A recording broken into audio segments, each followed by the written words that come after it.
Assalamualaikum warahmatullahi wabarakatuh. Selamat pagi, salam sejahtera bagi kita semua, dan juga selamat datang kepada Bapak, Ibu hadirin sekalian dalam acara pemantapan kemampuan pemetaan Pekan SPG 4.0 dengan tema kegiatan Building Knowledge with Skills and Programming on Mapping Survey yang dilaksanakan oleh mahasiswa program studi Survei Pemetaan dan Informasi Geografis Fakultas Pendidikan Ilmu Pengetahuan Sosial Universitas Pendidikan Indonesia. Pertama-tama marilah kita panjatkan puji dan syukur kehadirat Allah Subhanahu wa taala yang telah memberikan karunia-Nya sehingga kita dapat berkumpul berteramaya dalam acara Pekan SPG pada hari ini. Dan tak lupa sholawat serta salam semoga tercurah dan dilimpahkan kepada junjungan kita Nabi Muhammad SAW beserta keluarga, sahabat, dan umatnya sampai akhir zaman. Amin ya robbal alamin.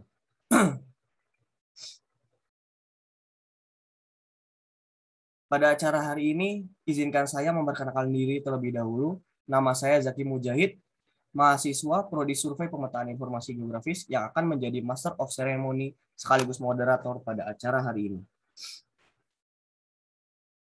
Dengan bacaan basmalah, bersama-sama kita ucapkan Bismillahirrahmanirrahim. Memasuki acara selanjutnya yaitu pematerian dan pelatihan oleh Bapak Muhammad Dede, SPD MIL, dengan tema menyemai pemetaan partisipatif dan open source GIS untuk penanggulangan banjir. Sebelum kita beralih ke acara selanjutnya, saya akan memaparkan CV dan data dari Bapak Muhammad Dede, SPD MIL. Pada panitia untuk share screen.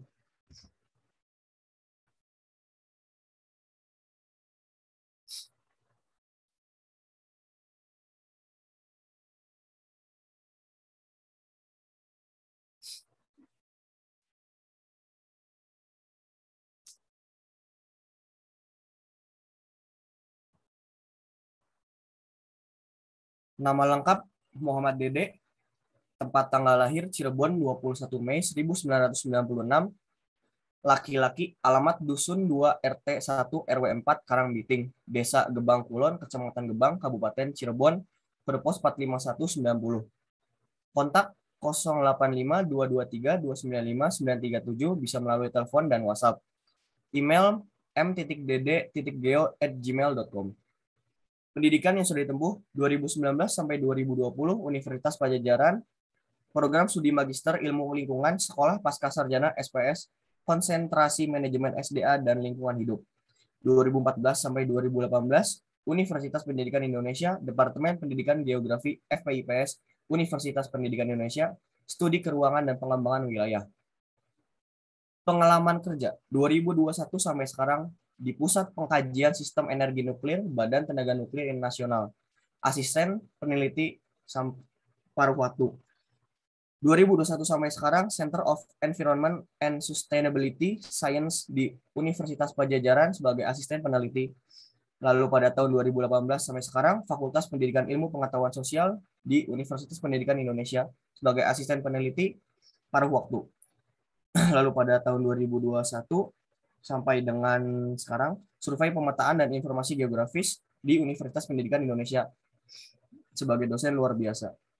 Lalu pada tahun 2018 sampai 2019 beliau tamat di SMA Al Musyawarah Lembang sebagai guru mata pelajaran dan tutor Olimpiade.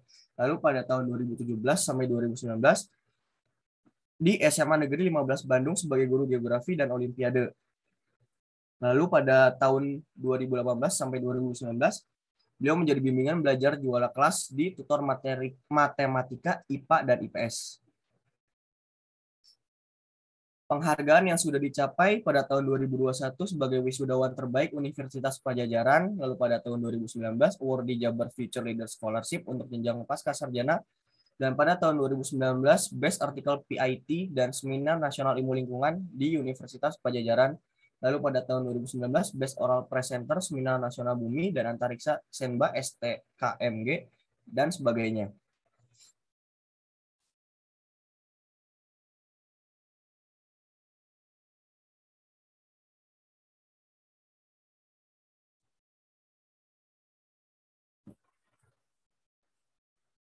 Langsung saja kita beralih ke penyampaian materi dan pelatihan kepada Bapak Modede. Waktu dan tempat saya persilahkan. Enggak, Bapak Dede. Bismillahirrahmanirrahim. Assalamualaikum warahmatullahi wabarakatuh. Apakah suaranya sudah terdengar? Waalaikumsalam warahmatullahi wabarakatuh. Baik, terdengar Pak. Oke. Saya akan share screen. Tolong diizinkan ya, moderator.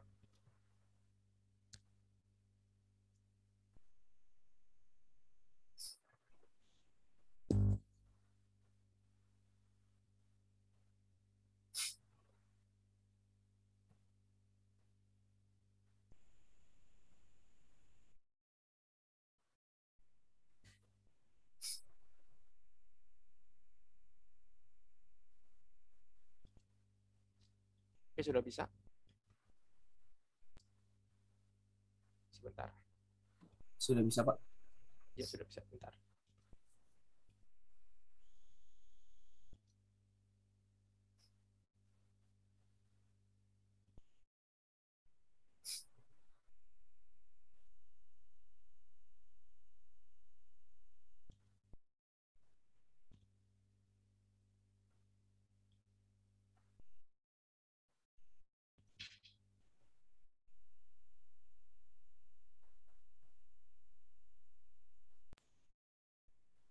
Oke, kita mulai ya. Perkenalkan, nama saya Muhammad Dede. Sebelumnya kita sudah pernah bertemu ya di mata kuliah pemrograman SIG. Nah, untuk kali ini saya dimintai dari lembaga, dari Prodi SPIG, untuk membawakan materi tentang pemetaan partisipatif dan open source untuk penanggulangan banjir. Saya sendiri sekarang aktif di Pusat Studi Lingkungan dan Ilmu Berkelanjutan UNPAD dan di Pusat Pengkajian Sistem Energi Nuklir di Badan Tenaga Nuklir Nasional Batan.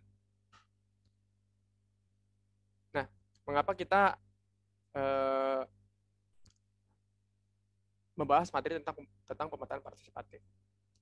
Pemetaan partisipatif setidaknya ini merupakan cara bagaimana pengambilan kebijakan itu bisa dilakukan dari tingkat yang paling bawah.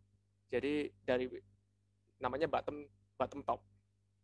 Nah, pemetaan partisipatif juga ini akan mendukung bagaimana suatu desa atau kelurahan umumnya dilakukan di level ini untuk menyediakan data yang akurat, cepat, efektif sekaligus murah gitu, serta bisa memberikan pemberdayaan ke masyarakat.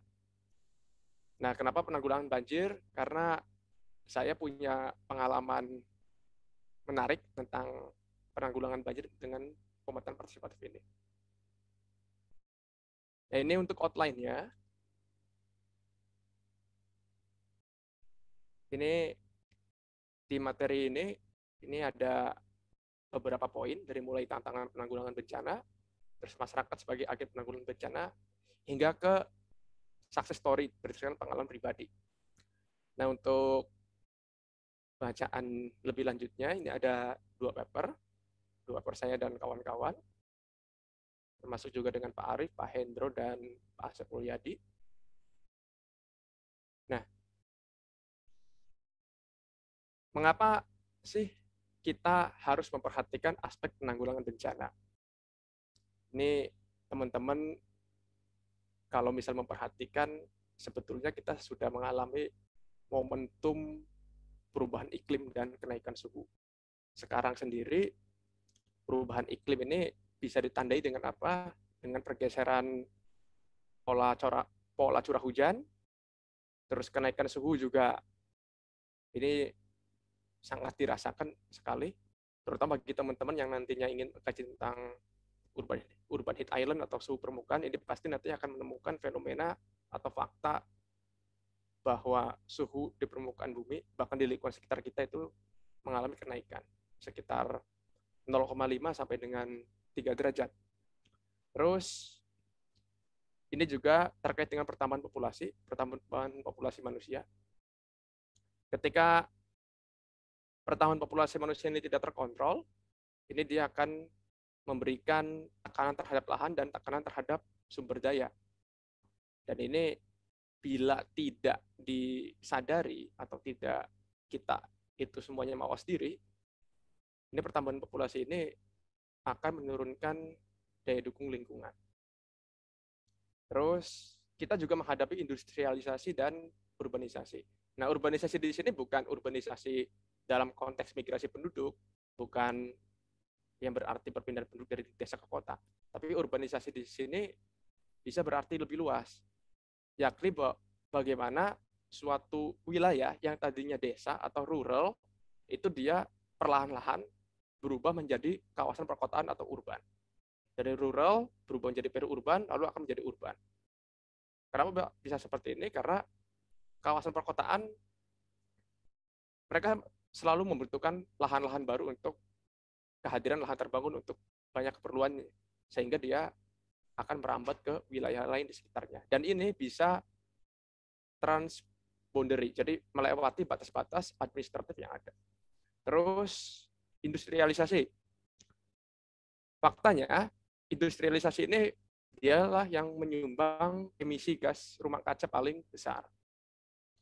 Terus yang terakhir adalah degradasi lingkungan.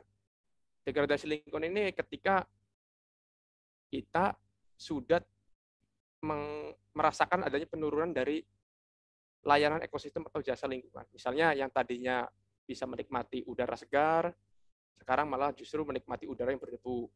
Yang tadinya suhunya sejuk, sekarang jadi gerah. Nah, itu sebetulnya mengarah ke degradasi lingkungan. Nah, untuk penanggulangan bencana, ini rumusnya sudah umum sekali ya, bahwa risiko bencana selaras dengan ancaman dan kerentanan berbanding terbalik dengan kapasitas. Nah, ancaman di sini atau hazard ini terdiri dari apa aja? Dari peluang kejadian, lalu frekuensi, dan tingkat keparahan. Terus untuk kerentanan, ini ada kerentanan sosial, ekonomi, dan politik, lalu ada kerentanan teknologi, dan kerentanan lingkungan di sana. Untuk kapasitasnya, bagaimana supaya bencana tersebut tidak menimbulkan dampak yang lebih besar? Ini ada aspek perencanaan dan rekayasa lingkungan, kesadaran sosial, kompetensi masyarakat, dan pengelolaan kelembagaan.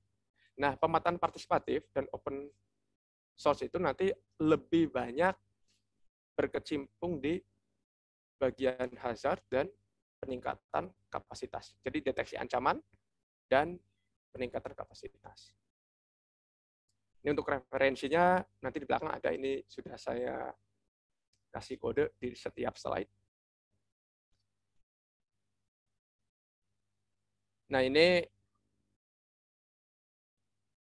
sebentar. Nah, ini bagaimana sih kehidupan kita, kehidupan manusia itu saling atau bisa mempengaruhi dan berinteraksi dengan lingkungan. Ini saya kutip dari bukunya Rembo. Ini buku lama dari tahun 70-an kalau tidak salah. Ini sistem sosial, di sini manusia berada. Ini sebenarnya banyak ya komponennya, bukan cuma pengetahuan, teknologi, organisasi sosial, nilai-nilai sosial atau populasi. Ini hanya disederhanakan saja. Nah, sistem sosial ini akan mentransfer energi, materi, dan informasi kepada ekosistem.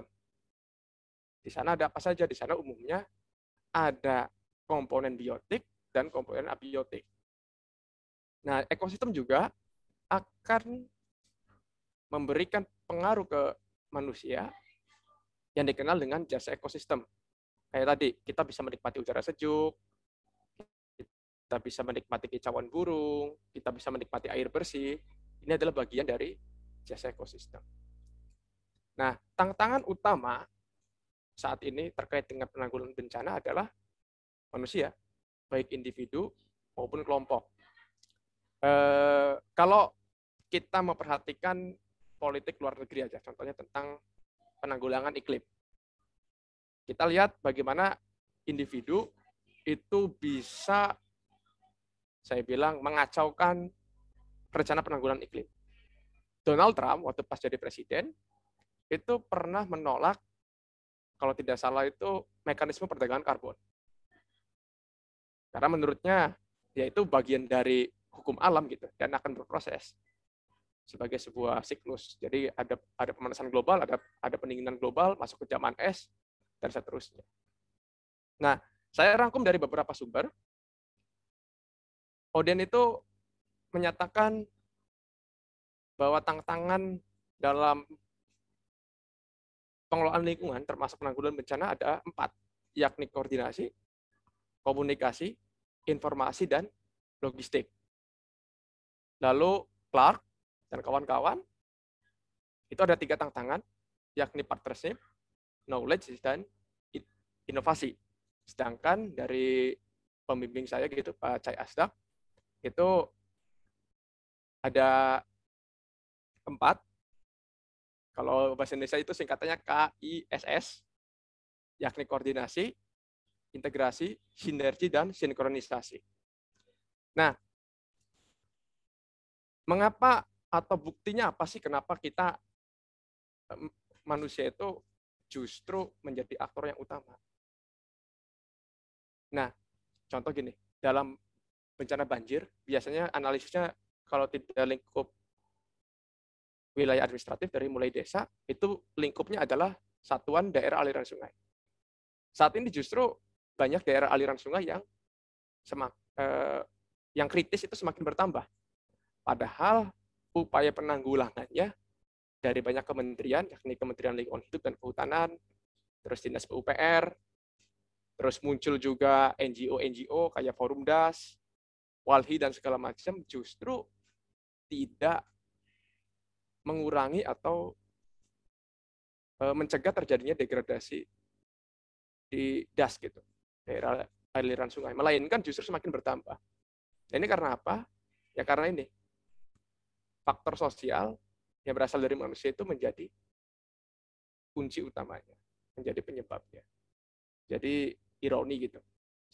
Sekarang alat untuk mendeteksi semakin banyak, alat untuk asesmen semakin banyak, untuk monitoring semakin banyak, metode semakin beragam, tetapi tanpa adanya ini semua atau idenya kurang, ya semuanya akan bubar. Nah, pemetaan partisipatif itu di bagian mana sih?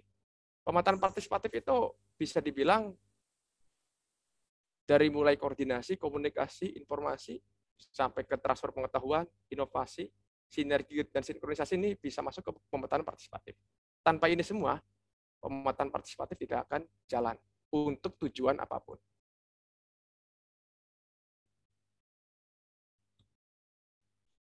Nah, masyarakat sebagai agen penanggulangan bencana. Untuk kondisi yang seperti sekarang, tanpa adanya kesadaran kolektif yang dimulai dari diri sendiri, keluarga, dan masyarakat, sepertinya sulit untuk menanggulangi ancaman bencana. Coba sekarang lihat di sekitar kita, terutama yang memang daerahnya itu berada di dataran aluvial atau dekat dengan sungai utama, itu pasti sudah terjadi perubahan frekuensi genangan atau tinggi air. Nah, ini juga sebetulnya harus mulai kita sadari. Nah, masyarakat sebagai agen penanggulangan bencana ini harus atau memerlukan peranan dari kita, dari pihak perguruan tinggi atau lembaga penelitian. Karena penanggulangan bencana ini adalah bukan sesuatu yang di luar nalar atau tidak masuk akal atau mengada-ngada gitu. Dia merupakan fenomena saintifik yang bisa kita kaji. Makanya di sini kita memerlukan scientific component. Di sini kita perlu sekali untuk mengajari masyarakat untuk mengenal potensi bencana yang ada di wilayahnya. Nah, nanti penanggulangan bencana ini akan berbasis pada masyarakat. Jadi masyarakat sadar dan memiliki gitu. Oh, ternyata daerah saya itu rawan. Oh, ternyata resiko bencana bisa dikurangi loh. Misalnya dengan tadi mengidentifikasi titik mana saja yang memang tinggi genangannya, terus mengecek kembali kapasitas misalnya tanggul, sungainya bagaimana, titik pengungsiannya sudah ada belum, jalur evakuasinya bagaimana, ini bisa dilakukan di sini. Nah,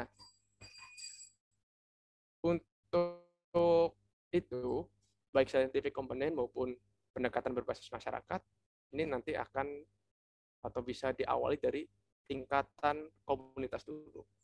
Yakni ya mungkin RW kalau di kita, nanti bisa masuk ke local government, yakni dari tingkat desa atau kecamatan.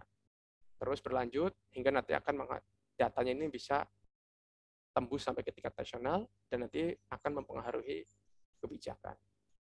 Kalau memang pengambilan kebijakannya tidak ada konflik kepentingan. Nah, masyarakat dan bencana tadi kalau kita berbasis pada namanya hubungan antara sistem sosial dengan ekosistem, masyarakat adalah korban bencana, sekaligus pemicu atau membuat parah bencana. Dan yang ketiga, sebagai agen penanggulangan bencana. Nah, dalam melihat bencana dan penanggulangannya, ini kita bisa berfokus pada upaya jangka pendek dan upaya jangka panjang. Upaya jangka pendek ini bisa kita lakukan dengan cara kayak tadi memetakan potensi bencananya, lalu nanti ke rencana jangka panjang ini nanti akan mempengaruhi tatanan kebijakan kayak RPJMP, RPJP dan lain sebagainya. Nah, agar efektif dan efisien, hemat biaya juga dan hemat tenaga, hemat waktu, kita bisa menggunakan metode pentahelix yang mengakomodir pemerintah, komunitas akademik, masyarakat, komunitas bisnis, dan media. Pemerintah ini sebagai apa? Biasanya dari 2 kali saya melakukan pemerintahan partisipatif, mereka biasanya menjadi fasilitator sekaligus penyedia dana. Mereka juga sebagai steering komite, sekaligus nanti yang mengenalkan kita kepada masyarakat. Terus dari kalangan akademik, ini bisa melakukan penelitian, pendidikan, dan pelatihan, dan pengabdian kepada masyarakat, public services. Lalu masyarakat sendiri ngapain? Nah, masyarakat ini bisa sebagai mobilisatornya, penggeraknya, sekaligus sebagai partisipan atau user partisipan, sebagai pengguna datanya. Lalu kalangan bisnis, kita bisa juga mendapatkan bantuan dari program CSR. Jadi CSR ini kita bisa mengajukan proposal, nanti kita bisa mendapatkan bantuan alat atau dana kepada perusahaan. Tentunya perusahaan yang memang berada di sekitar kita. Terus elemen bisnis juga ini bisa menghasilkan pekerjaan. Maksudnya pekerjaan untuk membantu kita gitu. Pekerjaan dadakan. Terus untuk media, yakni dari publikasi, kayak misalnya di media online atau media massa. Lalu untuk branding. Branding siapa? Branding yang ini semua, dari mulai pemerintah, kalangan akademik, masyarakat, dan kalangan pebisnis. Jadi kalau misalnya kita lihat di penilaian, saya lupa namanya apa, yang diselenggarakan oleh Kementerian Lingkungan Hidup dan Kehutanan, itu nanti kan ada yang dapat atau dicap sebagai pebisnis atau perusahaan emas, hijau, biru, dan sebagainya. Ini juga penting. Nah, mengapa pemerintahan partisipatif? Pemerintahan partisipatif merupakan metode untuk mendokumentasikan berbagai potensi spasial yang dilakukan secara aktif oleh masyarakat guna menghasilkan data untuk pengembangan wilayah. Jadi tidak akan disebut sebagai pemerintahan partisipatif ketika tidak ada masyarakat yang aktif mencari data atau memetakan wilayah mereka. siapa yang terlibat? Nah, untuk pemetaan partisipatif ini umumnya ada 4, yakni peneliti dan akademisi. Di sini juga bisa mahasiswa, pemerintah, terus masyarakat setempat, dan lembaga swadaya masyarakat. Tentunya untuk aspek masyarakat setempat, ini tidak semua masyarakat setempat bisa dijadikan atau kita rekrut sebagai mobilisator gitu, atau sebagai penginput data atau pencari data. Pastikan bahwa mereka paham tentang apa yang harus mereka lakukan, baik itu paham wilayahnya maupun mengoperasikan instrumen pemetaan partisipatif. Karena ada yang dilakukan secara manual, misalnya kita berikan peta, kita berikan mika bening, kita berikan OHP, atau bahkan berbasis Android. Lebih seringnya berbasis Android. Terus yang keempat adalah lembaga swadaya masyarakat. Tidak semua lembaga swadaya masyarakat itu akan mau diajak untuk pemetaan partisipatif. Ini penting juga, karena biasanya mereka lah yang atau punya pasukan yang sangat loyal dan melek pengetahuan dan teknologi. Jadi diajak pemetaan partisipatif biasanya asik melibatkan mereka. Nah, dari 1 sampai 4 ini harus memiliki tujuan yang sama. Tujuan utama yang sama ya. Misalnya ingin sama-sama melakukan penanggulangan bencana. Nah, syarat utama untuk masyarakat agar bisa mengikuti pemetaan partisipatif, pertama, kenal wilayah dan fenomena yang ada di sekitarnya. Jadi, walaupun orang tersebut semangat, tapi ternyata tidak kenal wilayah dan fenomenanya, ini kemungkinan hanya bisa untuk membantu saja gitu. Jadi bukan sebagai informan utama atau sebagai partisipan utama. Terus memiliki pengalaman, entah itu merasakan sebagai korban, atau aktivitasnya pernah terganggu oleh bencana, atau pernah menyaksikan fenomena tertentu. Terus yang terakhir, yang penting adalah memiliki mental maps yang baik. Jadi jangan sampai mereka itu memplotting atau menunjukkan atau menggambar lokasi yang salah. Ini juga penting. Jadi memang nanti akan berpengaruh ke kualitas data dan nanti ke pengambilan kebijakan. Nah, untuk pemetaan partisipatif, ini PBB melalui lembaganya, OCHA, itu memiliki panduan disebut dengan Humanitarian Assistance and Disaster Relief. Nah, ini ada 1, 2, 3, 4, 5, 6, 7, 8. Ada 8 komponen yang harus dipenuhi ketika kita melibatkan masyarakat sebagai agen penanggulangan bencana, termasuk pemetaan partisipatif ini, yakni aksesibilitas. Jadi usahakan kita itu bisa menyajikan informasi yang dalam format yang mereka pahami dengan mudah.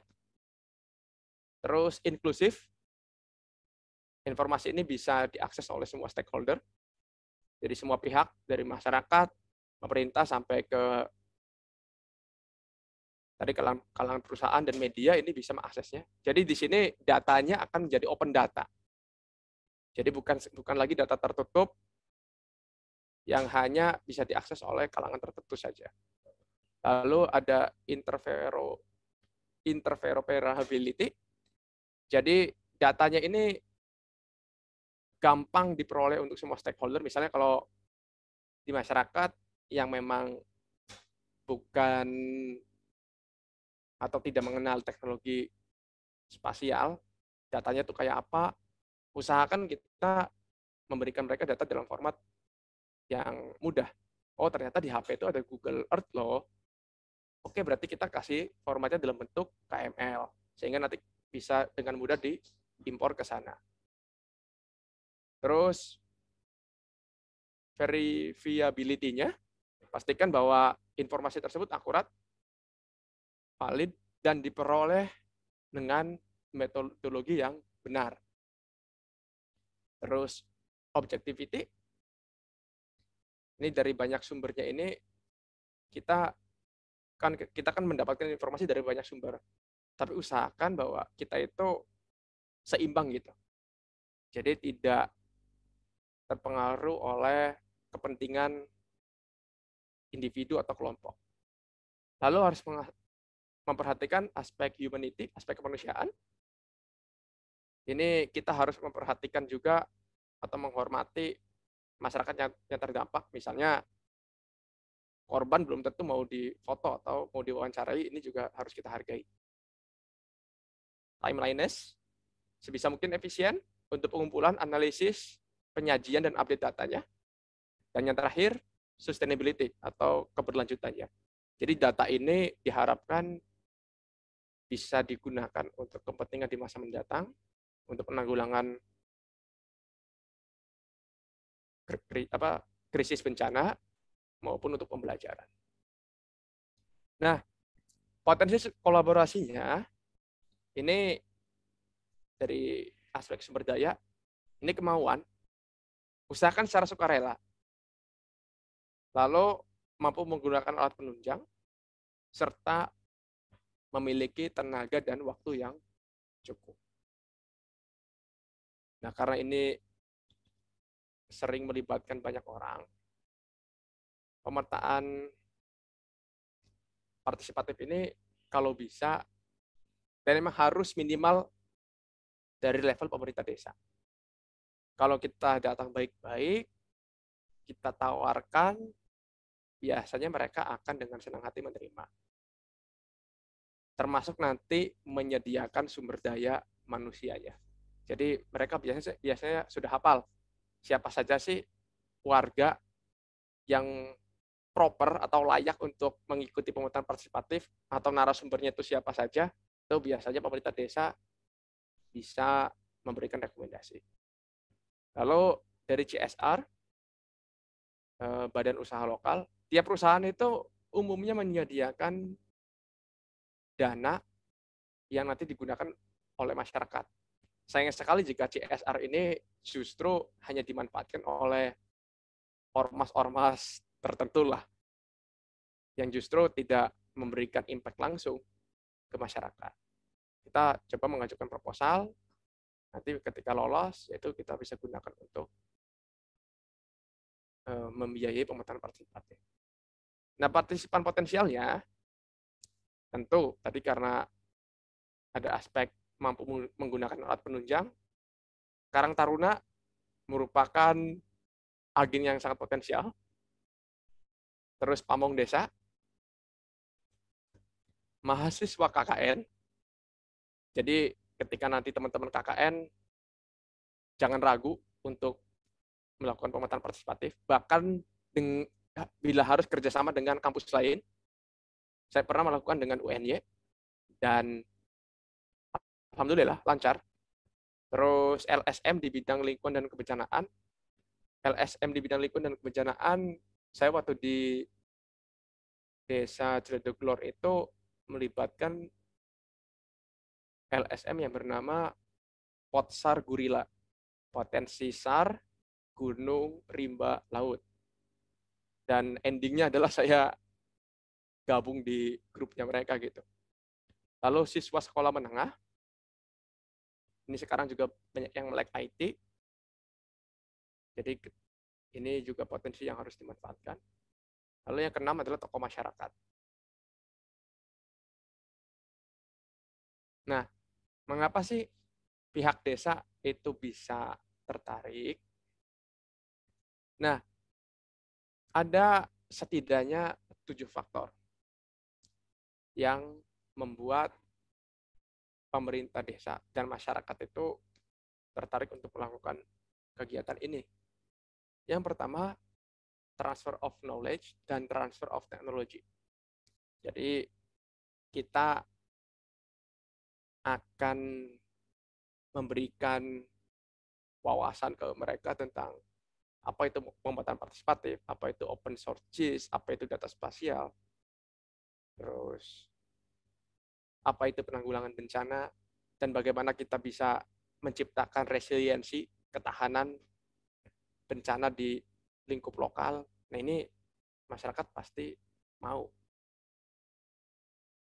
Terus yang kedua, ini adalah penyediaan data dan informasi yang murah. Kenapa murah?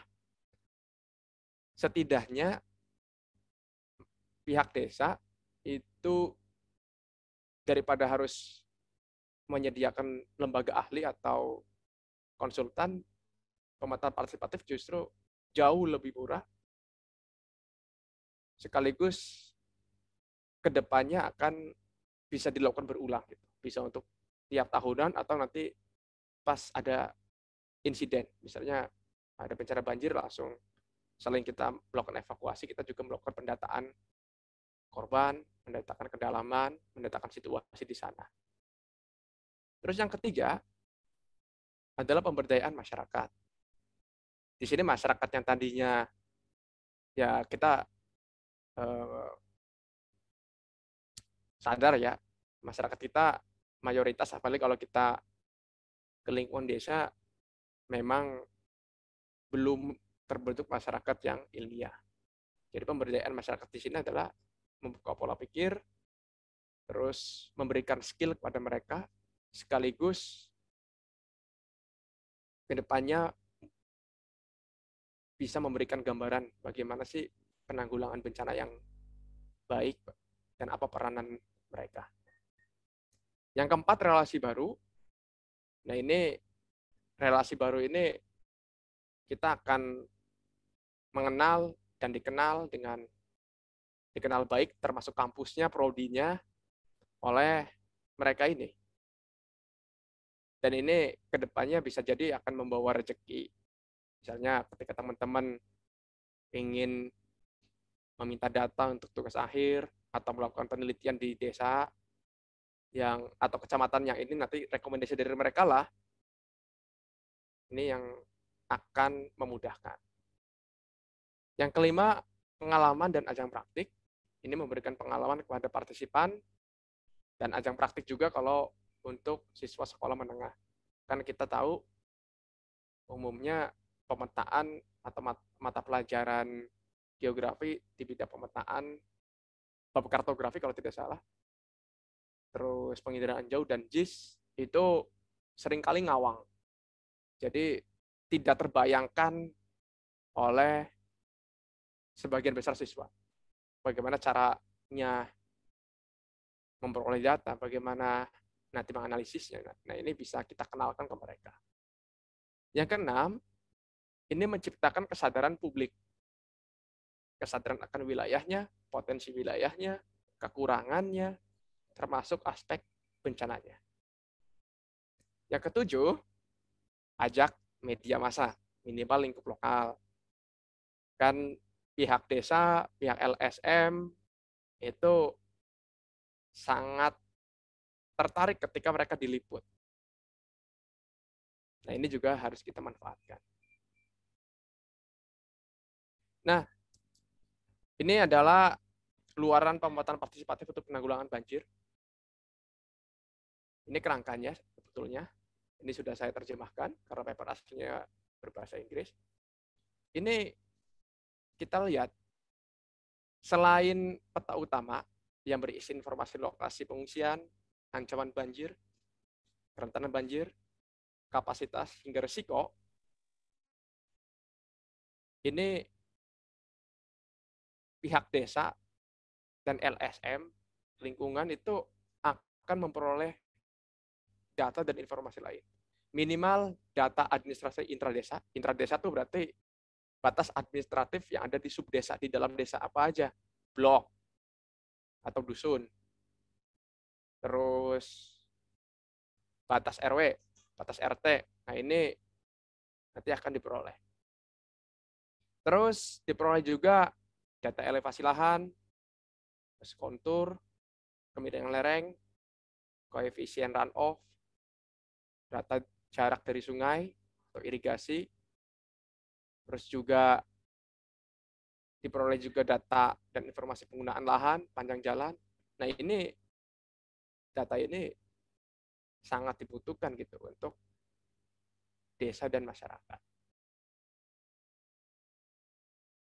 Nah ini terkesan banyak, makanya ketika tadi saya bilang ini harus melibatkan satu tim. Ketika dilakukan oleh individu saja, yang jelas untuk menghasilkan ini semua, ini pekerjaan yang cukup lama.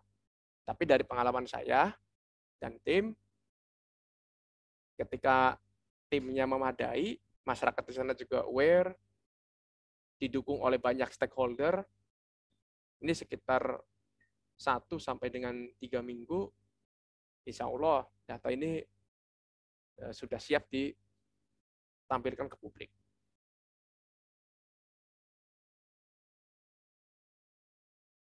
Nah, data tadi bagi pihak desa itu untuk apa sih? Sebetulnya di era sekarang ini desa itu kan didorong untuk menjadi desa digital. Nah, untuk mendukung itu ada sebuah komunitas yang menciptakan atau menamakan dirinya sebagai OpenSeed. Jadi, apa itu OpenSeed? OpenSeed itu sistem informasi desa yang sengaja dibuat supaya terbuka dan dapat dikembangkan bersama-sama oleh komunitas peduli seed. Nah, seed ini bisa memberikan pelatihan juga untuk pengelolaan ini, webnya saja. Nah, di OpenSeed, karena tadi sebagai open source, ini kita bisa mengakses kodenya dari GitHub, bisa juga di laman resminya, dan kalau pengen lihat hasilnya, ini bisa kita cek di desa percontohan mereka. Nah, ini desa di Kalimantan Tengah, ini sudah menggunakan OpenSeed. Kita lihat di sini ada peta kan, ada profil desa, ada data desa. Nah, ini pemetaan partisipatif dan penanggulangan bencana itu bisa masuk ke sini. Nah, ini OpenSeed juga open source. Nah, ini contoh bagaimana OpenSeed itu menyediakan wadah untuk informasi dan data spasial. Ini hanya sekedar menyajikan saja ya. Ini saya sangat jarang sekali ada yang bisa untuk diunduhnya. Mungkin harus minta resmi. Tapi sudah bisa menampilkan informasi saja, ini sudah cukup. Ini kita lihat. Ini sepertinya berbasis leaflet dan open layer kayaknya. Ini kita lihat, ada peta wilayah desa, ada juga peta intra desanya dari mulai dusun, RW, sampai ke RT. Nah, ini juga ada peta sebaran fenomena. Ini peta sebaran COVID. Mungkin juga kalau banjir bisa kita tampilkan di sini. Ada sebaran infrastruktur desa, baik dari bentuk area, garis, maupun titik. Nah, ini seperti ini wujud petanya. Ini ketika muncul di laman utama, tapi dia hanya sebagai mirror atau bagian minor tampilannya. Nah, mengapa kita menggunakan perangkat lunak open source? Bagi teman-teman yang belajar programming, perangkat lunak open source itu ya mudah, atau kita diizinkan legal untuk mengopreknya. Perangkat lunak ini dia tidak hanya sebatas gratis, tetapi juga menyediakan kode sumbernya secara terbuka untuk dipelajari, diubah, ditingkatkan, dan disebarluaskan oleh siapapun. Dengan syarat mencantumkan sumber. Nah, ini yang open source. Ini aplikasi yang terkait dengan GIS. Ini banyak sekali, dari mulai Grass, ada juga Project OSGeo, ada GVC, ada QGIS, ada PostGIS, ada OpenJam, JIDAL, OGC. Nah, untuk survei ada Open Data Kit. Mau tidak mau kita harus ngoding sedikit di sini agar bisa menghasilkan form-form yang sesuai kebutuhan kita. Nah, Open Data Kit ini saya pernah menggunakan. sudah pernah melakukan, tapi saya belum mempublikasikannya. Ini nyaman sekali menggunakan OpenData Kit, tapi itu nanti tergantung dari HP-nya. Jadi nanti ini penting sekali untuk pemetaan partisipatif. Teman-teman harus mengukur berapakah distorsi GPS yang ada di HP, GNSS yang ada di HP. Dari pengalaman saya dan kawan-kawan, HP Samsung itu kurang begitu bagus untuk pemetaan partisipatif. Distorsinya gede. Tapi beberapa handphone, terutama yang buatan Tiongkok, itu justru akurasinya bagus. Bahkan banyak yang di bawah 5 meter. Bahkan ada yang di bawah 1 meter. Tergantung dia itu bisa menangkap sinyal sistem satelit apa aja. Ini ada UDIG, ini berbasis Internet JIS, fungsinya mirip kayak Mapinfo. Lalu ada Saga, ini untuk penginderaan jauh. Nah, ini yang sebatas gratis atau freeware. Nah, inilah yang paling banyak di toko-toko aplikasi atau paling banyak di internet. Dari mulai Google Earth Pro, di sini kita bisa mendigit, bisa mengambil data. Mengambil data maksudnya kita bisa mengambil rute jalan, bisa mengambil titik, bisa mengambil poligon, ini sebetulnya bisa dari sini. Terus ada juga ini, Smart Web JIS dan Mobile Application. Ini pengembangnya, mereka menamakan dirinya Smart JIS, ini berasal dari Mesir. Saya pernah menggunakan untuk pemetaan partisipatif yang pertama di desa, lupa lagi, di Indramayu pokoknya. Waktu pas saya KKN 2017, ini pernah untuk pemetaan partisipatif potensi pariwisata di sana. Ini menggunakan ini. Lalu yang ada yang familiar, yang sangat familiar, ini ada GPS map kamera. Lalu ada Avenza Map. Avenza Map kita bisa memodif peta dasar sesuai dengan kehendak kita. Lalu ada Polaris. Nah, Polaris ini dia bisa mendeteksi distorsi yang ada di HP kita. Ketika GPS yang ada di HP kita, distorsinya berapa, ini di Polaris itu akan tampil. Ada juga Maverick, ini kurang lebih sama. Dan ada juga Mobile Topographer. Nah, ini Mobile Topographer, informasinya lebih lengkap karena akan diketahui sistem satelit apa saja yang bisa terdetek oleh HP kita. Sistem satelit GNSS apa saja yang terdetek. Ini ada GPS dari Amerika, ada GLONASS dari Rusia, ini ada GZSS dari Jepang, Beidou dari Tiongkok, Galileo dari Uni Eropa. Nah, kita memulai dari mana sih untuk pemetaan partisipatif? Tentunya kita nggak bisa ujuk-ujuk datang ke sana, baru KKN, mau langsung melakukan pemetaan partisipatif. Itu tentu nggak bisa. Paling utama kita harus melakukan perencanaan dulu, pendekatan juga ke pihak desa, menghubungi pihak terkait, menggait masyarakat, maksudnya supaya kita itu dipandang baik oleh mereka, mereka tidak curiga kalau kita itu sales atau mau jualan atau apa gitu, atau mau menipu gitu. Nah, ini harus diperhatikan. Nah, di aspek perencanaan ini, kita tadi apa? Membuat tujuan, membuat proposal, singkat saja, 1 sampai dengan 15 halaman, lalu menghubungi pihak terkait, tentunya setelah konsultasi dengan pihak desa, plus pembuatan instrumen, baik instrumen untuk Android, misalnya tadi kalau pakai ODK itu kan kita harus membuat instrumennya, terus atau instrumen yang berbasis kertas gitu, kayak angket atau daftar checklist atau lembar wawancara atau mungkin peta besar yang harus kita cetak untuk didiskusikan dengan masyarakat.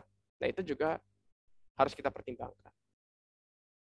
Cari yang paling efisien dan efektif.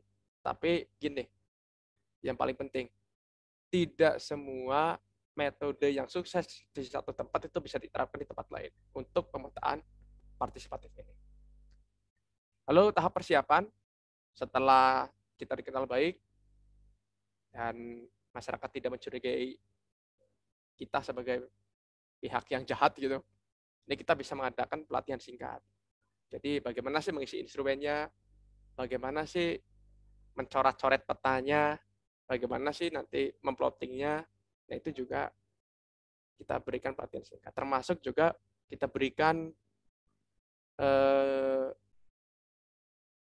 dasar-dasar gitu, dasar-dasar penanggulangan bencana, dasar-dasar mapping itu kita berikan di sana.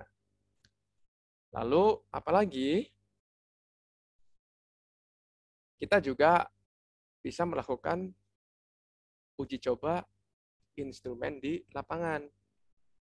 Jadi selain instrumennya yang menurut kita baik, instrumen itu kan harus valid ya, dapat digunakan sekaligus reliable gitu, masyarakat atau sesuai dengan kebutuhan mereka. Ini juga harus dicek. Ya tadi mengecek, menanyakan ke mereka apakah bisa mengoperasikan Android, atau mereka paham nggak dengan instrumen yang mereka bawa, terus apakah handphonenya atau instrumen lainnya itu berfungsi dengan baik. Nah, ini kita uji cobakan di lapangan. Terus kita juga diharuskan membentuk dan membagi tim. Idealnya satu tim kecil itu berisi 2 sampai dengan 3 orang. Ini yang menyebar nanti di dalam satu desa. Bisa juga lebih. Jadi tergantung nanti kondisi di sana lah. Nah, terus selanjutnya adalah tahap pelaksanaan. Tahap pelaksanaan ini nanti bisa meliputi plotting dan tracking data. Ini berarti harus menggunakan perangkat. Lalu ada dokumentasi data dan informasi. Ini di sini juga untuk dokumen data dan informasi bisa diperkuat dengan wawancara, termasuk meminta atau menanyakan apakah mereka punya bukti nggak bahwa fenomena itu pernah terjadi. Misalnya foto banjir atau foto dirinya terendam banjir gitu. Nah, itu juga bisa menjadi informasi yang berharga. Kenapa Pak berharga? Foto dirinya yang terendam banjir, apalagi hanya selisih 1 atau 2 tahun, itu nanti bisa kita jadikan sebagai data untuk melihat berapa sih ketinggian banjir itu. Lalu analisis spasial, ini biasanya dilakukan oleh tim yang berasal dari perguruan tinggi atau lembaga penelitian. Jadi bisa juga kita melakukan pelatihan lagi atau memberdayakan mereka, tapi biasanya menjadi kurang efisien. Jadi bolehlah kita memberikan pelatihan, tapi untuk analisis spasial lebih baik dilakukan oleh kita agar hasilnya bagus. Terus ya ini menguatkan hasil analisis. Jadi mengapa sih di sana itu bisa banjir? Mengapa sih ketinggian? Kenapa sih banjir di wilayah di blok A kok cepat surut, tapi di blok B kok bisa lama? Nah, ini juga harus kita berikan alasannya apa. Ya terakhir, ini adalah pemberian evaluasi dan umpan balik. Evaluasi di sini meliputi apa? Penyajian data dan informasi, apakah dipahami oleh mereka atau tidak, kurang jelas atau enggak, warnanya kurang sesuai, ukurannya kurang HD. Nah, ini juga bisa di sini. Informasinya atau kurang jelas, ini bisa di sini. Nah, terus ada peninjauan kembali. Jadi evaluasi dan umpan balik ini bisa dilakukan beberapa kali, bahkan sampai setelah proses pemetaan partisipatif itu selesai. Jadi nanti masyarakatlah yang akan melanjutkan. Termasuk juga nanti ini pemberian masukan dan saran supaya kedepannya bisa lebih baik lagi. Nah, untuk penyajian data dan informasi ini bisa dilakukan secara konvensional, bisa di mading-mading RW atau papan informasi, atau tadi menggunakan web desa, OpenSeed, atau kita mau bikin web sendiri, nanti kita serahkan ke pihak desa, ya silahkan. Atau menggunakan platform yang sudah tersedia, misalnya dari ArcGIS Web, atau dari GIS Cloud, itu juga dipersilahkan. Nah, pemetaan partisipatif, ini diharapkan masyarakat itu bisa menghasilkan ini, titik pengamatan fenomena, dan masyarakat sadar untuk mendokumentasikan. Nanti dari pemetaan partisipatif, ketika bisa jalan mandiri, masyarakat mulai sadar, itu nanti akan menghasilkan ini, crowdsourcing atau urun daya. Jadi masyarakat itu sebagai tanpa kita suruh gitu, cukup kita kasihkan simbol atau tanda saja, kita kasihkan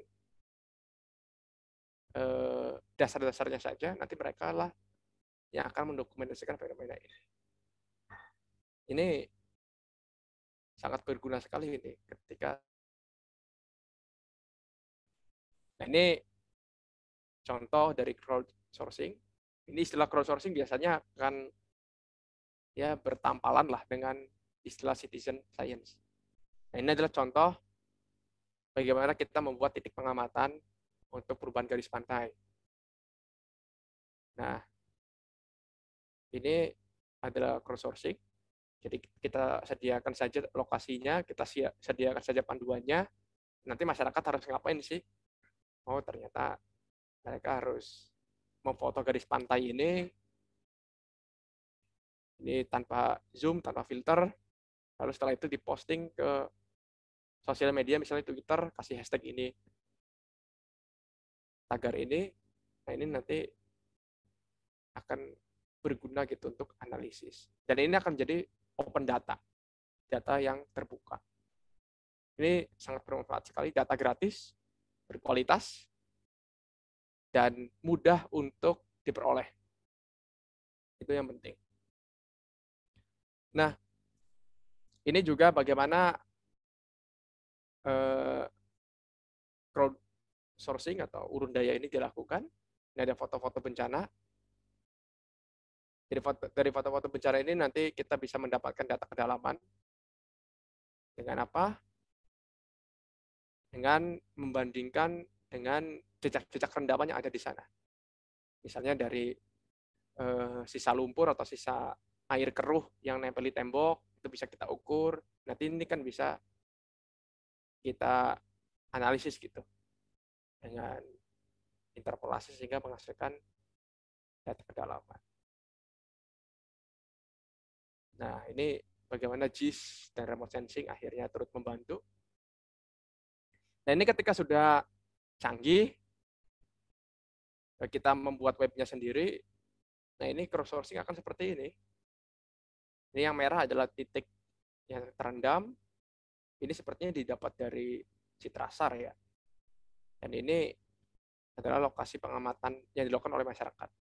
Tanpa disuruh, tapi mereka hanya mendapatkan informasi bahwa mereka bila mau, bolehlah mengupload foto banjir gitu. Nanti kita set webnya supaya bisa merekam atau aplikasinya bisa merekam informasi lokasi sehingga diperoleh data seperti ini. Oke, ini bagaimana dari pemetaan partisipatif bisa menghasilkan data yang berkualitas. Nah, ini bagaimana sih interaksi antara tadi open data atau data terbuka, terus open source JIS, pemetaan partisipatif, dan urun daya. Ini tulisan saya dan Pak Asep yang sudah dipublikasikan. Jadi ini kita sangat potensial sekali untuk lakukan ini. Kenapa? Contoh misalnya di Indonesia sendiri data untuk penanggulangan bencana itu relatif sulit diperoleh. Jarang ada lembaga yang memberikan data yang up to date. Terus ketika kita menggunakan Citra juga di beberapa daerah banyak awan, itu juga mengganggu. Terus untuk menyewa alat-alat survei yang itu juga relatif mahal. Dan belum tentu desa itu punya anggaran itu. Jadi pemetaan partisipatif, crowdsourcing nanti ke depannya ini sangat berguna untuk penyediaan data dan mempengaruhi pengambilan keputusan, minimal di tingkat desa. Nah, ini dulu saya tahu ini dari 9 gig kalau nggak salah. Nah ini saya nggak tahu ini guyon atau memang betulan gitu tuh, maksudnya betulan memang untuk mengamati gitu. Tapi yang jelas nanti kita bisa menyediakan titik-titik seperti ini untuk penanggulangan bencana. Ya ini bisa kita ganti dengan apa? Kita pasang semacam tiang yang kita kasihkan ukuran meter, di situ kita kasih papan, kita informasikan ini lokasi satu, data ini bisa ketika mau menginformasikan kita kasihkan linknya misalnya, nanti di situ ditulis waktu pengamatannya berapa, tinggi rendamannya berapa, terus harinya hari apa, dan fotonya. Ini bisa kita lakukan. Nah, terus apa sih peranan mahasiswa perguruan tinggi dan lembaga penelitian? Nah, ini kita sebetulnya memiliki banyak kesempatan nih untuk menyemai pemetaan partisipatif dan open source JIS untuk penanggulangan bencana di tengah masyarakat. Bisa untuk tugas akhir, ya mau tidak mau ini nanti walaupun tugas akhir harus membentuk tim ya. Terus KKN, KKN-nya tentu saja yang offline agar kita bisa memantau pengambilan data dan kontrol kualitasnya. Lalu P2M dari mahasiswa atau dosen. P2M ini kan bisa dari himpunan kalau bisa dari mahasiswa, atau ketika dari dosen ini bisa melibatkan LPPM. Terus dari kegiatan hibah penelitian, jadi dosen atau mahasiswa mengajukan proposal penelitian, ya kayak semacam PKM atau hibah UPI gitu, atau hibah dikti biasanya untuk dosen ini potensial sekali untuk mengangkat topik ini. Terus yang lain-lainnya untuk apa aja? Untuk tugas kuliah, tentunya ya tugas kuliah berkelompok ya. Kalau individu pasti berat. Untuk mengikuti lomba atau kompetisi, misalnya LKTI, atau untuk mengikuti conference, ya mangga gitu. Lalu menguji cobakan metode, misalnya tadi ada yang membuat web atau aplikasi di Android untuk survei lapangan, ya mangga. Dan satu lagi, sodako ilmu. Ya karena di sana pasti ada saja hal-hal yang membuat kita sabarnya lebih gitu tuh. Entah karena masyarakatnya yang sangat antusias atau mungkin kurang antusias. Ini juga kita harus banyak sabarnya. Dan satu lagi, jangan mengharapkan imbalan untuk melakukan pemetaan partisipatif. Karena memang tadi kan tujuannya adalah menyediakan data yang murah dan berkualitas sekaligus pemberdayaan masyarakat. Jadi pihak desa ya tidak akan memberikan apapun ke kita gitu. Paling hanya sebatas makan dan minum saja. Nah ini success story-nya. Ini melibatkan mahasiswa UNY dan mahasiswa UPI. Nah ini pihak yang terlibatnya ada juga mahasiswa UPI dan UNY, terus LSM Potsar Gurila, Pamong Desa, Karang Taruna, dan masyarakat. Nah ini proses pengambilan data dan wawancaranya. Ini ada kegiatan plotting, ada kegiatan ya semacam coret-coret peta lah atas Mika, ada kegiatan wawancara. Nah ini kita bisa melakukan ini gitu di banyak wilayah yang pastinya harus disesuaikan kembali. Nah ini luarannya ke mading-mading desa atau ke papan informasi. Terus kita juga membuatkan titik pengamatan. Nah ini bisa dilakukan oleh teman-teman di SPIG. Nah ini datanya ya, data yang dihasilkan dari mulai ketinggian banjir, terus ini juga jejak rendaman dari citra radar. Nah ini hasilnya, ada peta parameter, ada berapa kok. Ini hanya ditampilkan sebagian saja. ini informasi yang berguna sekali untuk pihak desa gitu. Jadi nanti untuk mendirikan pos pengungsian sementara, dapur umum, pas nanti terjadi bencana banjir. Nah, ini peta ancaman, kerentanan, kapasitas, dan risiko. Nah, ini juga batas desanya, batas interdesanya ini cuma sampai blok saja. Ya, blok Karanganyar, Genggong, Tanah Bengkok, Karangbaru, dan Pamosongan. Nah, ini menentukan titik kumpul dan lokasi pengungsian, terus menentukan rute juga. Ini analisis ini semuanya dilakukan di aplikasi open source, tepatnya di QGIS. Ini memerlukan 2 plugin kalau tidak salah, yakni plugin Inasef dan Root Graph. Root Graph itu untuk menggambar atau mencari rute yang paling efektif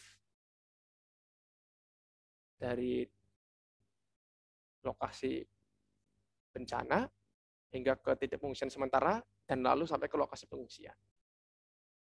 Nah, ini seperti ini. Nah, ini referensinya. Dan terima kasih. Silakan moderator.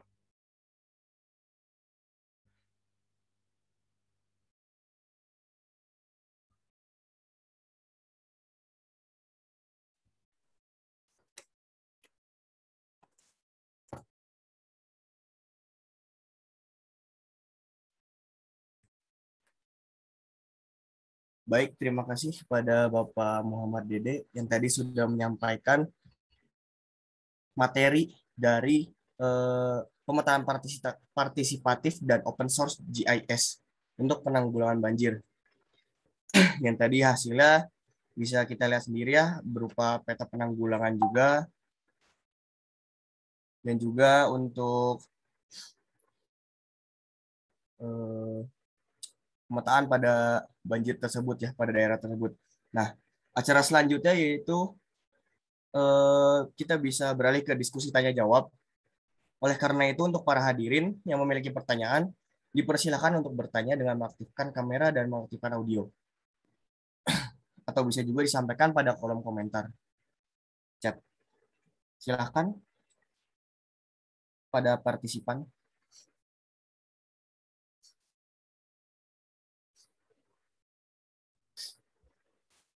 Nah, izin bicara dulu ya moderator. Nah, saya dapat informasi dari Pak Arif. Jadi kemungkinan kita untuk hari pertama memang tadi penyampaian materi, terus kita juga bisa diskusi banyak tentang materi ini. Terus nanti di hari kedua, insya Allah nanti akan kita lakukan gitu tuh. Bagaimana sih membuat tadi apa peta kebencanaan dan tadi mengevaluasi rute dan lokasi pengungsian. Tentunya dengan data-data real. Saya usahakan dengan data-data real. Seperti itu. Baik, terima kasih Pak. Jadi untuk hari kedua kita akan melakukan pelatihan ya. Seperti tadi yang Bapak Muhammad Dede bilang, akan ada data juga dari Bapak Muhammad Dede untuk diberikan seperti pelatihan untuk data penanggulangan seperti itu. Silakan untuk partisipan. Barangkali ada pertanyaan yang ingin disampaikan kepada Bapak Dede terkait tema dari pematerian hari ini.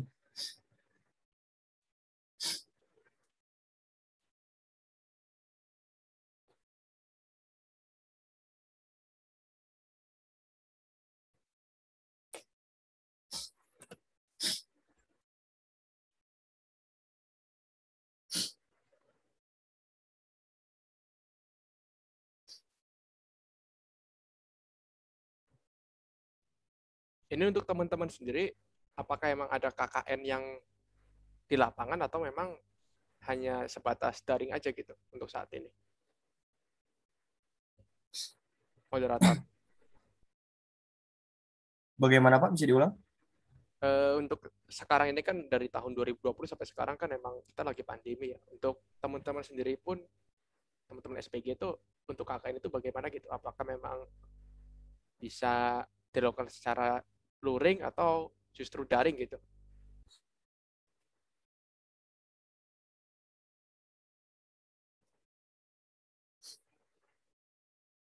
Ya kalau untuk seperti KKN sendiri, ya memang kita harus meninjau terlebih dahulu ya Pak. Seperti kayak situasi sekarang, apabila situasi sudah membaik, mungkin bisa dilakukan secara offline mungkin. Tapi melihat situasi dan kondisi seperti sekarang, diadakannya seperti luring seperti itu. Gitu Pak.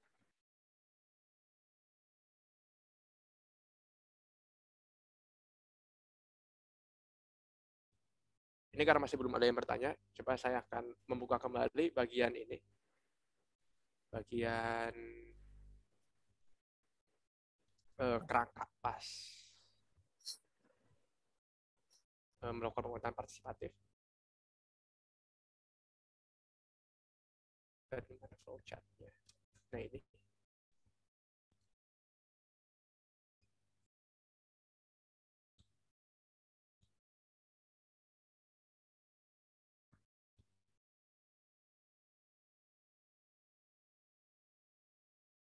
Nah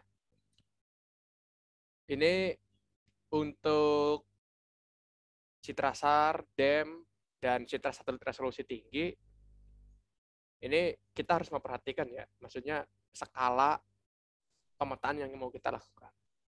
Teman-teman di SPG pasti lebih paham, ada kita punya aturan, yaitu Undang-Undang Geospasial tahun 2010, ini yang menjadi dasar kita menggunakan data itu seperti apa gitu. Kecuali memang terpaksa datanya nggak ada.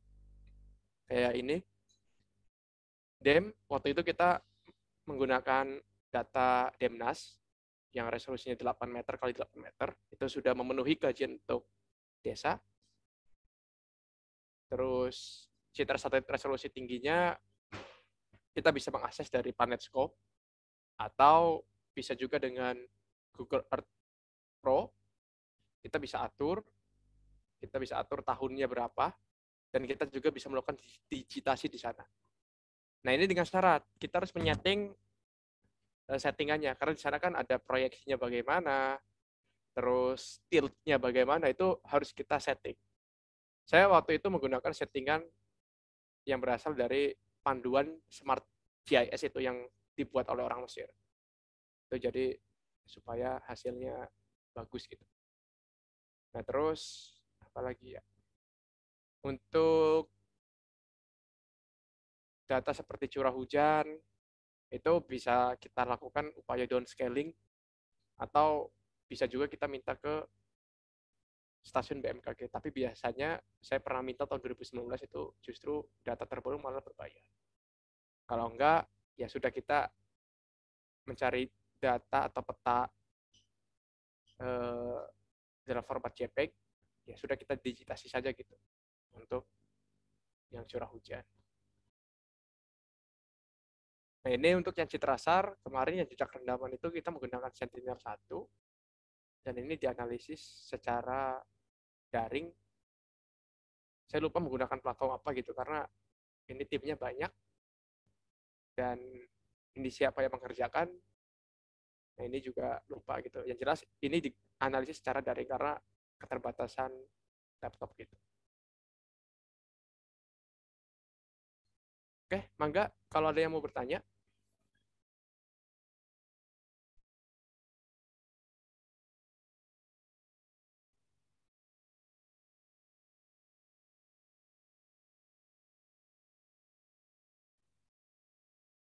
Ini untuk teman-teman di SPG, sudah familiar dengan QGIS atau masih masih campur-campur gitu, menggunakan ArcGIS juga, QGIS juga, atau software lain juga gitu. Gimana Zaki? Untuk software sendiri kita sudah familiar memakai QGIS, cuman memang kebanyakan kita memakai ArcGIS juga. Suaranya jauh, Zaki. Cek cek. Oke, masih kurang sih. Cek tes tes.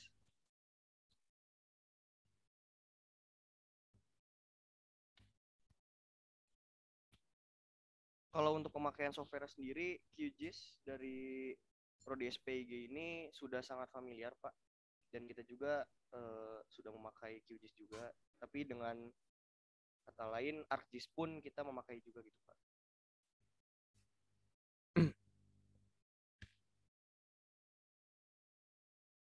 Nah, ini untuk data jalan juga selain kita melakukan input manual gitu, kita minta masyarakat untuk memberikan coret-coret di atas Mika, atau mungkin suruh mereka, kita meminta mereka untuk tracking bareng kita atau menggunakan kendaraan.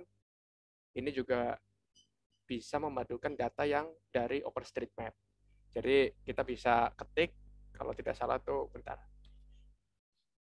Ini kita bisa ke sini nih, HOT OSM. Kita buat akun dulu. Nanti kita bisa melakukan ekspor data sesuai dengan area of interest. Usahakan bentuknya kotak.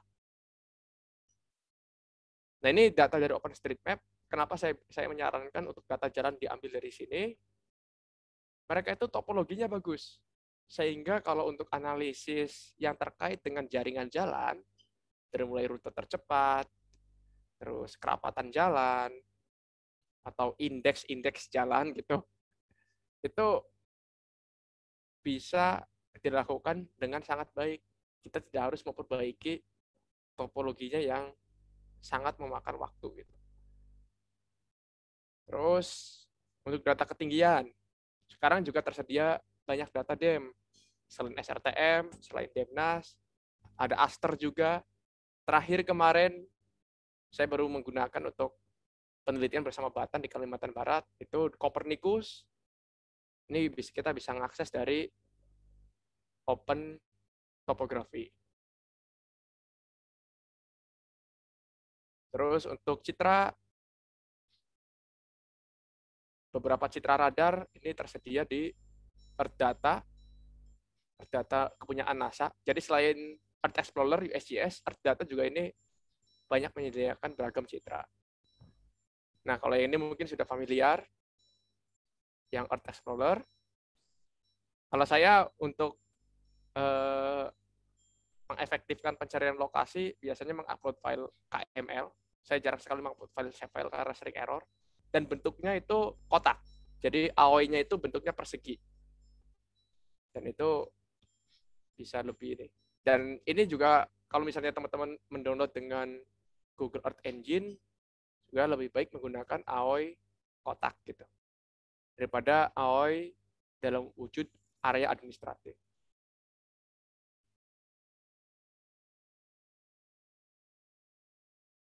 Nah, tadi berbicara tentang ODK, Open Data Kit. Pernah pakai nggak Zaki? Atau teman-teman yang lain?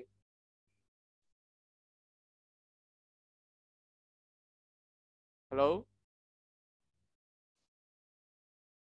Mungkin kalau untuk ODK tersendiri itu belum familiar. Cara Pak, kalau OpenStreetMap belum pernah Pak. Oke. Untuk OpenStreetMap belum pernah, ODK juga belum pernah ya.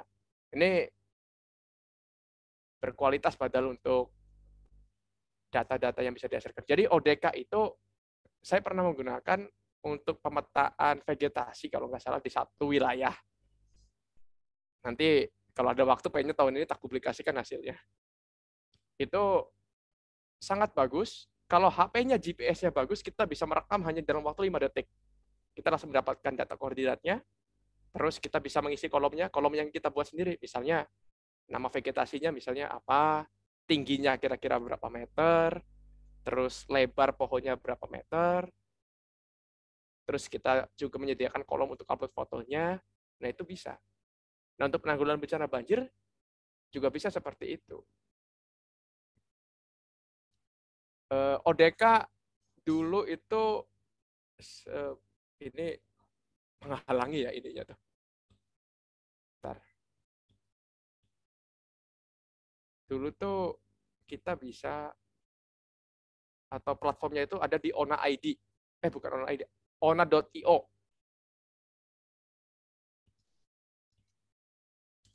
Nah, ini larinya ke sini. nanti data ODK ini. Jadi kita buat akun di ODK, buat akun juga di sini, di ona.io. Ini gratis. ODK-nya gratis, ona.io-nya juga gratis. Jadi nanti survei kita, datanya langsung tampil di WebGIS ini. Datanya bisa kita setting, apakah mau jadi open data, maksudnya publik, atau mau kita tutup dulu, kita embargo, sampai waktu tertentu. Itu bisa. Ini bila memungkinkan, atau saya masih mempunyai kredensi di sini, mungkin nanti akan saya tampilkan di sini di ONA gitu. Kalau pakai Avenza sudah? Atau pakainya apa kalau untuk Android? Untuk teman-teman?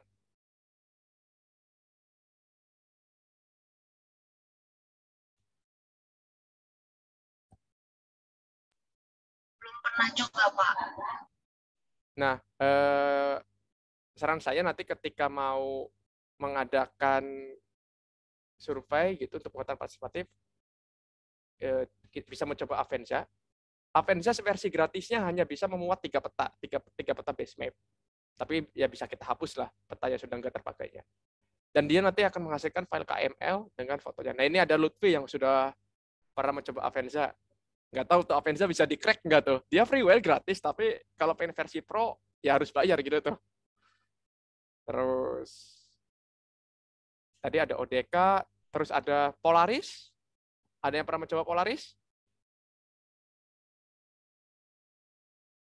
Nah, Belum, Pak. Polaris dan Mobile Topographer itu punya keunggulan, dia itu bisa mendeteksi errornya GPS atau GNSS yang ada di HP kita. Distorsinya berapa meter. Itu bisa. Jadi bolehlah untuk sebagai kalibrasi itu perangkat software tadi di Android. Terus apa lagi ya? Nah, paling itu sih. Nah, ini ada sedikit tips nih, gimana supaya bisa menarik masyarakat untuk mengikuti pemetaan partisipatif, atau setidaknya mereka mungkin punya data gitu, punya informasi dan mereka mau diwawancarai atau memberikan foto, memberikan keterangan ketinggian banjir, menunjukkan lokasi banjir atau titik terparahnya. Biasanya ini diplomasi kopi ya. Jadi ini saya sebenarnya diajarkan dari teman yang emang berkecimpung di etnografi. Itu pernah diajarkan, ya minimal sediakanlah kecil-kecilan lah, dari mulai kopi bisa 1 renteng, gula gitu, gula 1/4 itu tuh dibungkus plastik hitam gitu tuh. Jadi setelah kita wawancara, setelah kita ngobrol, kita kasihkan ke responden, ke narasumber. Ini yang warga loh ya, untuk penguatan partisipatif. Itu biasanya mereka akan senang. Dan nanti akan menyebar gitu. Jadi kabar burung, oh ternyata itu anak-anak mahasiswa itu membawa bingkisan juga gitu tuh. Nah itu akhirnya nanti data akan cepat diperoleh gitu. Seperti itu sih. Dan satu lagi, kerjasama dengan LSM setempat. Ini kayaknya bakal menjadi tantangan gitu. Karena saya waktu di Indramayu tidak mendapatkan gitu. Tetapi pas di Ciledug Lor, di Cirebon, itu mendapatkan. Ini juga bisa dipertimbangkan. Ajak mereka. Ayo mangga, ada yang mau berdiskusi lagi?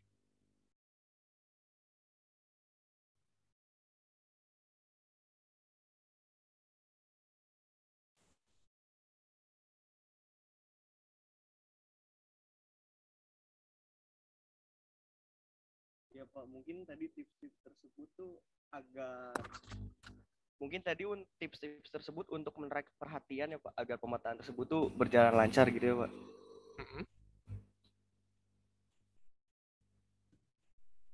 Nah, ini pemetaan partisipatif itu sebenarnya banyak kejutan sih pas di lapangan itu. Jadi kejutan utamanya justru kalau kita mendapatkan pemerintah desa dan masyarakat yang suportif. Sudahlah itu insya Allah aman. Kita nggak perlu modal apapun, bahkan sampai nyetak peta yang segede-gede itu gitu tuh, untuk coret-coret, itu bakal disediakan oleh mereka gitu. Karena apa ya tadi, mereka itu sangat butuh data seperti itu. Apalagi kalau tidak salah Kemendagri itu pernah meluncurkan lomba web desa gitu tuh. Nah ini juga mereka ingin sekali gitu supaya bisa dianggap sebagai desa digital. Ini bisa kita manfaatkan.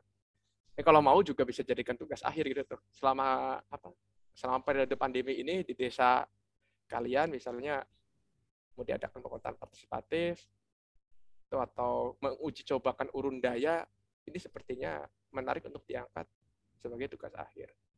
Simple, tetapi itu tadi kuncinya, mendekati masyarakat dan pemerintah desa. Syukur-syukur kenal dengan LSM lingkungan.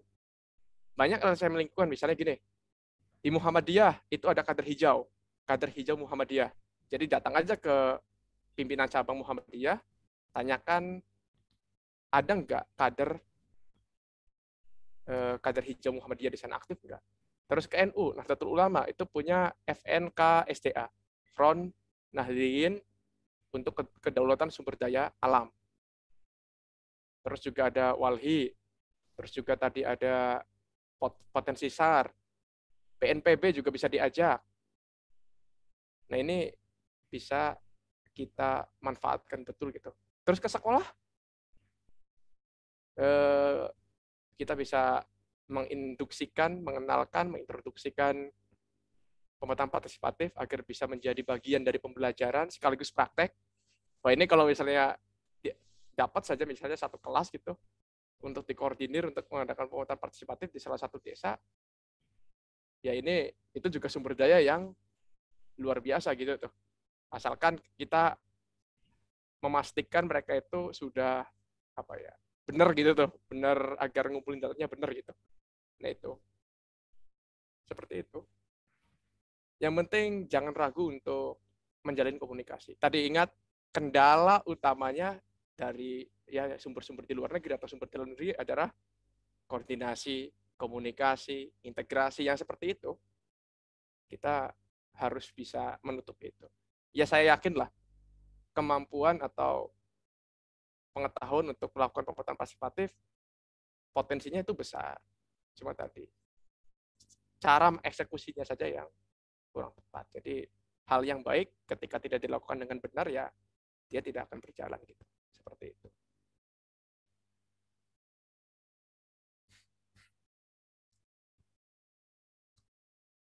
Oke, baik. Untuk partisipan mungkin kesempatan terakhir untuk bertanya kepada Bapak Dede barangkali. Dan jangan lupa untuk kawan-kawan juga di sini sudah ada absensi untuk keluar pada acara Pekan SPG dan untuk dimohon untuk diisi.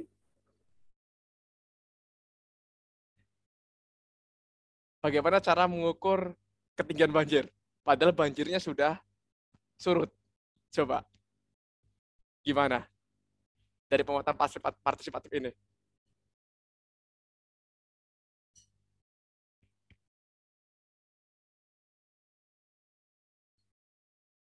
Oke, kita bisa manfaatkan citra SAR untuk mendapatkan data rendaman. Tapi itu kan tidak menghasilkan data ketinggian banjir.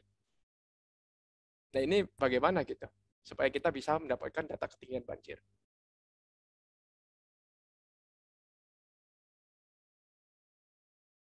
Ayo teman-teman, bolehlah balas di chat atau apa gitu.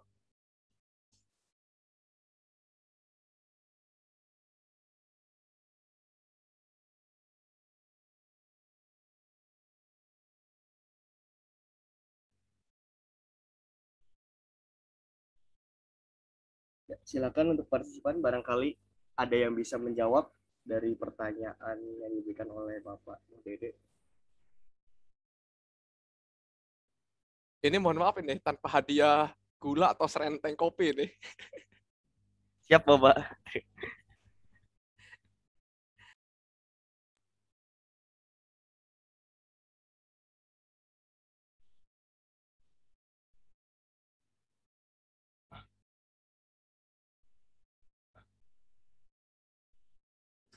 Itu ada jawaban dari Nicholas. Dari korban yang terkena banjir, dari dokumentasi juga mungkin. Jadi bisa diperkirakan secara kasar. Oke. Ini dari dokumentasi ketika orangnya nyemplung gitu tuh. Jadi orang itu terendam banjir, itu bisa. Tapi pas di lapangan sebisa mungkin jangan bawa meteran. Nanti ya nggak sopan kali kan kita mengukur badan orang gitu tuh. Jadi usahakan sih nanti kita menyediakan tongkat yang sudah kita kasih tanda gitu tuh. Itu lebih baik. Tadi dari foto bisa, dari jejak rendaman di tembok juga bisa, karena banjir umumnya airnya keruh. Dan warga belum tentu langsung mengecat temboknya. Nah ini juga bisa kita jadikan judgement.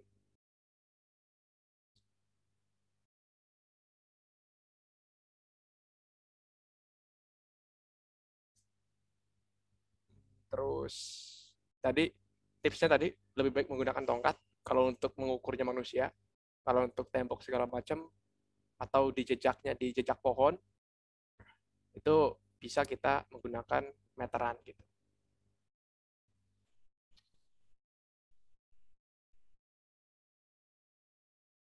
Kita ukur tadi dapat diukurnya dari ini ya Pak, bekas rendaman banjir yang ada di tembok gitu ya Pak. Lalu kita ukur pakai meteran gitu atau dari Iya pohon. bisa.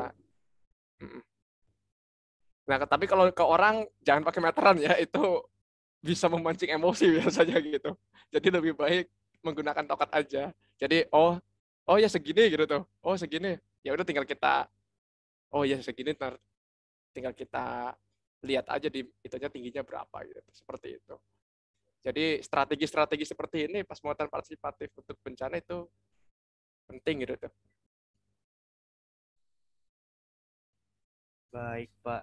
Sepertinya ini tidak ada lagi yang bertanya dari partisipan. Mungkin akan kita cukupkan saja Pak. Dan kita akan lanjutkan besok untuk pelatihan ya Pak. Dan Ya. akan diberikan data. Jadi insya Allah malam atau mungkin pagi-pagi banget lah, subuh mungkin nanti saya akan kirim link G Drive ke Farhana gitu tuh, nanti bisa teman-teman unduh gitu. Seperti itu. Oke, baik Pak. Ya, alhamdulillah kita telah sampai di penghujung acara Pekan SPIG pada hari ini. Terima kasih kepada partisipan. Saya mohon maaf apabila ada kata-kata yang kurang berkenan. Selama kegiatan acara berlangsung, saya Zaki Mujahid pamit undur diri. Terima kasih. Wassalamualaikum warahmatullahi wabarakatuh. Waalaikumsalam warahmatullahi wabarakatuh.